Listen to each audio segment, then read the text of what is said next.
베토벤의 교향곡 5번 C단조는 교향곡의 역사에 있어서 가장 중요한 작품의 하나, 아니 그냥 가장 중요한 작품으로 꼽힙니다. 딴딴딴딴 하는 단순한 음향을 조합하고 변형해서 하나의 튼튼한 건축물처럼 쌓아올렸다는 점에서 그 뒤에 작곡가들에게 영감을 주었고, 또 힘겨운 투쟁처럼 1악장이 시작되지만 끝악장인 4악장에 가면 승리의 영광을 외치는 것처럼 끝납니다. 이른바 교향곡의 이상으로 불리는 암흑에서 광명으로의 독일 이상주의적 모델을 확립했다는 점에서도 이 곡은 특별한 위치를 갖는다고 할 수 있습니다. 그런데 교향곡의 이상적인 모델을 확립한 베토벤이 이렇게 멋진 5번 교향곡을 써놨으니 그 뒤에 오는 후배 작곡가들도 5번이라는 이 숫자를 의식하지 않을 수 없게 됐습니다. 오늘 들려드릴 얘기는 베토벤 이후 작곡가들을 분투하게 만든 5번 교향곡들 얘기입니다.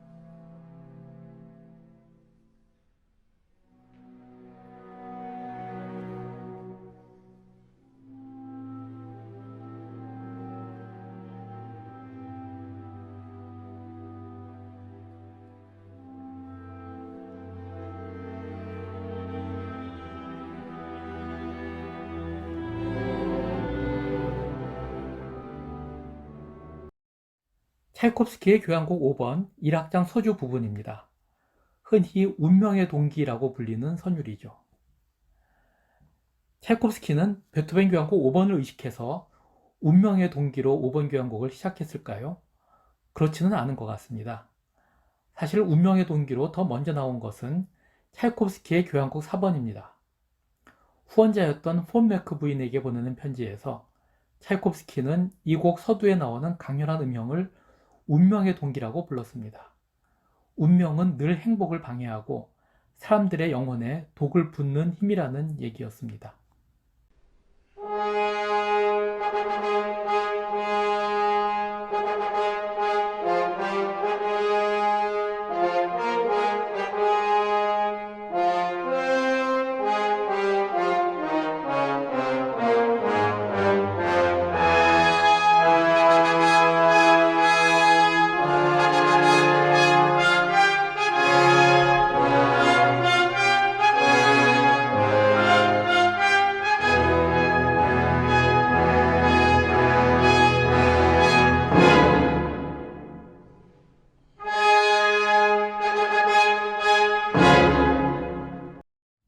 여기에 비해서 5번 교향곡의 서두 선율을 차이콥스키가 운명이라고 불렀는지는 알 수 없습니다. 다만 차이콥스키는 천성이 운명론자, 숙명론자였고 지인들에게 보내는 편지에서 끊임없이 운명이라는 것에 대해 얘기했고 환상곡 운명이라는 관현악곡을 쓰기도 했습니다. 또 5번 교향곡 첫 번째 선율은 4개 악장에 걸쳐서 조금씩 변형된 형태로 나타납니다. 특히 마지막 4악장에서는 운명을 마침내 극복하고 환희의 노래를 부르는 것처럼 들리기도 합니다.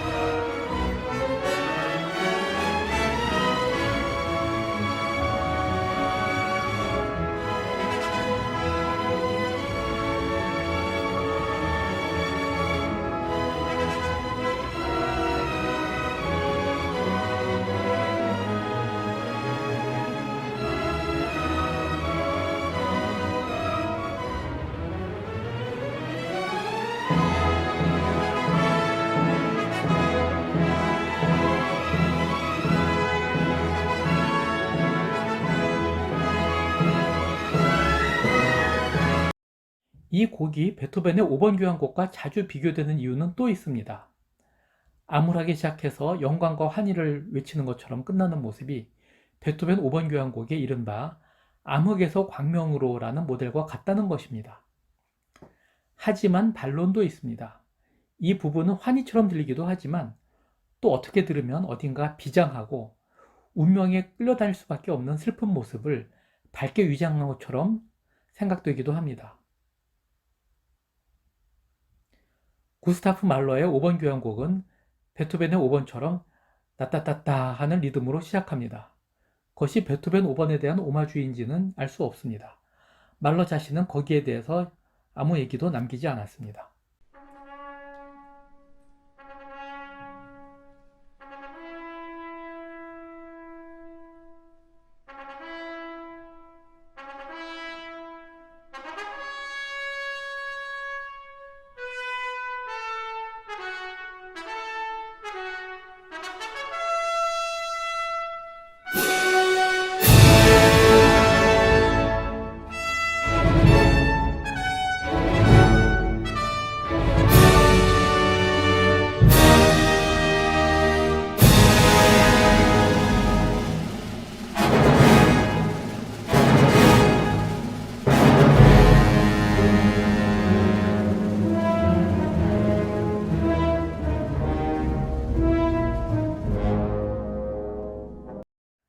말러의 5번 교향곡도 베토벤의 5번처럼 비장하게 시작되지만 영광스럽고 밝게 끝난다는 점에서 암흑에서 광명으로의 모델을 재현했다고 보기도 합니다.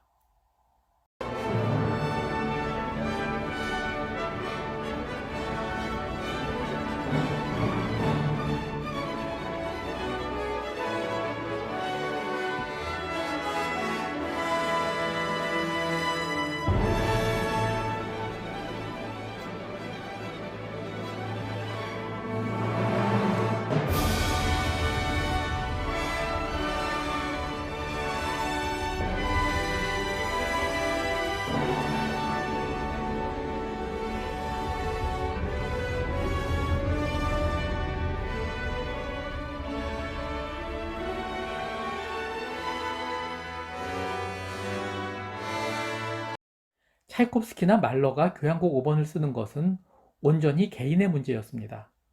하지만 1915년에 핀란드 작곡가 시벨리우스가 처한 문제는 달랐습니다.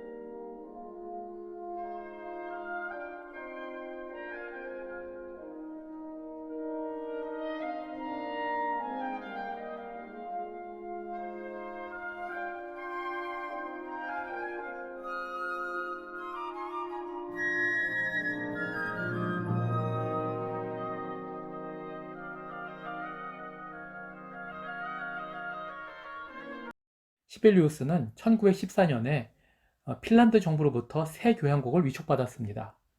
아직 핀란드가 독립국은 아니었고 러시아에 딸린 작은 공국이었지만 이것은 의미가 큰 일이었습니다. 왜냐하면 시벨리우스는 교향시 핀란디아나 열정적인 교향곡 1번, 2번을 쓴 뒤에 애국적 작곡가로 알려져 있었고 시벨리우스는 당시 전 세계의 핀란드라는 지역 또는 나라를 대표하는 이름이었습니다. 게다가 새 교향곡은 이듬해인 1915년 시벨리우스 자신의 탄생 50주년을 기념해서 연주될 예정이었습니다. 거기다가 베토벤 5번을 연상시키는 5번 교향곡이 될 예정이었으니까 뭔가 틀림없이 기념비적인 곡이어야 했죠. 그래서 머리를 싸매고 있던 시벨리우스의 눈에 멀리 하늘에서 점들이 다가오는 게 보였습니다. 그 점들은 백조 16마리였습니다. 시벨리우스는 백조들이 햇살이 비치는 안개 속을 은색 리본처럼 사라져갔다. 그 울음소리의 이미지는 마치 금관악기 소리 같았다고 적었습니다. 이 백조들이 시벨리우스를 고민해서 구했습니다. 시벨리우스는 백조소리 이미지를 도, 솔, 도, 시, 솔, 시, 라 하는 그런 단순한 음향으로 형상화했고 5번 교향곡의 마지막 3악장에 집어넣습니다. 그 세 교향곡은 성공을 거뒀습니다.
소련 작곡가 쇼스타코비치의 5번 교향곡 경우는 문제가 더 복잡했습니다.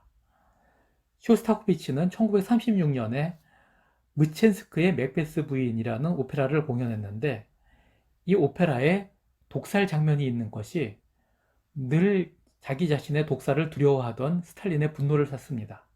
스탈린은 이 오페라를 보다가 일어나서 나가버렸고 다음날 공산당 기관지 프라우다에는 이것은 음악이 아니라 소음이다라는 비난에 가까운 평론이 실렸습니다. 쇼스타코비치는 그때 실험적인 4번 교향곡을 초연 준비 중이었지만 결국 4번 교향곡의 연주를 취소해버렸습니다. 그리고는 새롭게 교향곡 5번을 쓰기 시작했습니다. 사람들은 이제 어떤 교향곡이 나올지 지켜보고 있었습니다. 다음 해인 1937년 11월 쇼스타코비치의 교향곡 5번이 나왔습니다. 갈채가 30분 이상 이어졌고 공산당의 관료들은 이 곡이 공산주의의 승리를 상징하는 곡이라고 받아들였습니다. 쇼스타코비치의 교향곡 5번 마지막 4악장입니다.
그런데 모든 사람들이 이 곡에서 공산주의의 승리를 느낀 건 아니었습니다.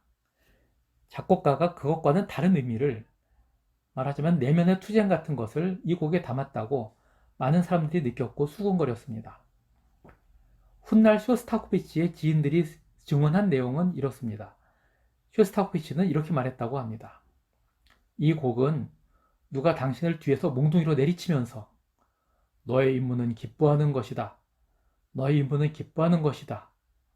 그렇게 말하는 것과 같다. 그러면은 당신은 휘청거리면서 일어나서 앞으로 행진하면서 그 말을 중얼거린다. 나의 임무는 기뻐하는 것이다. 라고.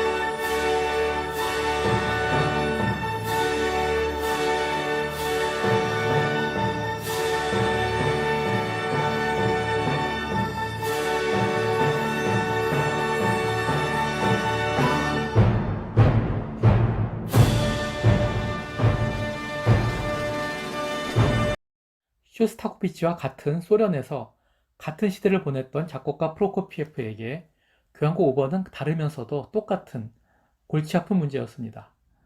프로코피예프는 1929년에 교향곡 4번을 내놓은 뒤 15년 동안이나 교향곡을 쓰지 않고 있었고, 그는 쇼스타코비치가 교향곡 4번을 취소할 수밖에 없었던 사정과 5번에서 겪은 내면의 굴곡을 잘 알고 있었습니다. 두 사람은 친한 사이였죠. 마침내 프로코피예프가 교향곡 5번을 내놓은 때는 1944년이었습니다. 나치의 침공을 겪은 소련이 독일군을 물리치고 완전히 공세로 돌아서서 승리를 눈앞에 둔 시점이었습니다. 이때 발표한 프로코피예프 교향곡 5번의 마지막 4악장, 그 악상 기호는 알레그로 지오코소, 즐거운 알레그로였습니다. 어렵지는 않은 일이었습니다. 프로코피예프는 천성이 쇼스타코비치처럼 무거운 비극성은 갖고 있지 않았습니다.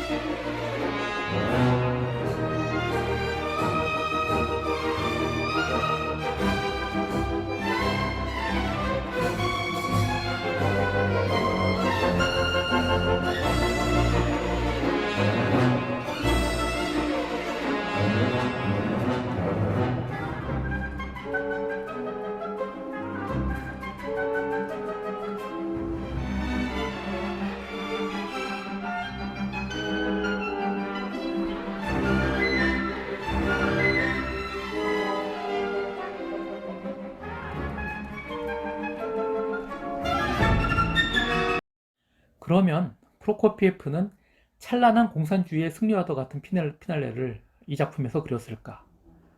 그렇게 말하기도 힘듭니다. 이 곡이 가진 유머와 즐거움은 그저 천진난만한 낙관주의도 영광스러운 찬가도 아니었습니다. 어딘가 따끔한 아이러니와 풍자가 들어있는 느낌을 우리는 놓칠 수 없습니다. 프로코피예프는 1948년에 이른바 지다노프 비판이라고 불린 소련 문화계의 정풍운동에서 쇼스타코비치와 함께 이른바 형식주의 음악을 썼다라는 공격을 받고 어려운 처지에 놓이게 됩니다. 그는 결국 평화의 수호라는 체제를 찬양하는 내용의 오라토리오를 써서 스탈린과 소련을 받들어야 했습니다. 구소련을 대표했던 두 음악가 중에 쇼스타코비치는 1953년 스탈린이 죽은 뒤에도 22년을 더 살았습니다. 그리고 비교적 예전보다는 편안한 말년을 보냈습니다. 하지만 프로코피예프는 스탈린이 죽기 불과 하루 전에 심장병으로 먼저 사망했습니다. 그것 또한 두 사람의 말하자면 운명이었다고 하겠습니다.